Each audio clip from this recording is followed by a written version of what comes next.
So if you guys remember, we discussed at the end of the first video cycle recording. And what happens is when you have cycle recording set up and this is off, not on, off, record, record, record, goes to the beginning, makes a new take on top of the previous take, record, record, record, and that happens as many times as you record a track. In this case, I started recording right from the get-go, right from when I was feeling this song out. And while I might not use any of these takes down here, I kept them in there so you could see just how many takes are in there, and it really takes up very little space. Ultimately, I ended up with take 37 and take 38 that I found to be really, really strong.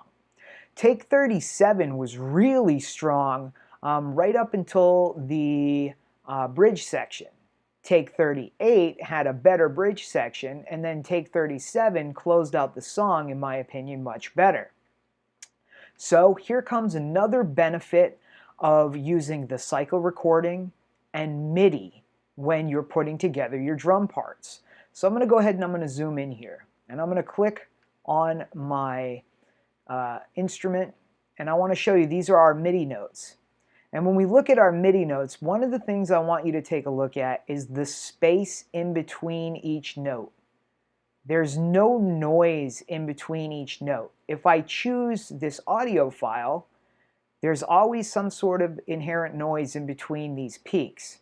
So what does that mean? Well, that means that it's actually a little bit easier to go in here and cut up these files, your MIDI files, nice and clean, and to have a good consistent song through your takes.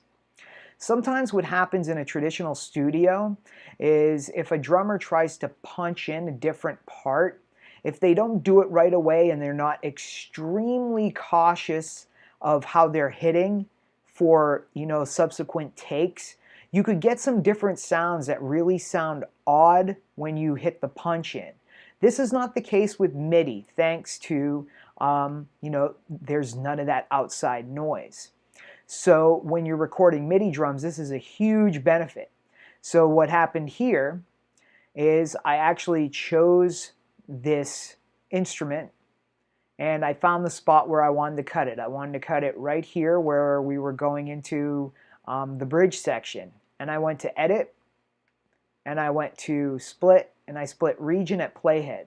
And then what happens when you do that is you get a new arrow in the new region. And you can actually choose a different take from that starting point. And then I did the same thing here. Like I said, I wanted 37 to close out the song. So I found my spot, went through, cycled through. Okay, you can see it right here. There's the end of that section. Again, I put my marker in a nice empty area. I hit Edit, I hit Split Regions at Playhead, and then I got my new arrow, which when I click Open, I can then choose one of my other takes to complete the song. That is another benefit of the cycle recording and using MIDI when making your drum tracks.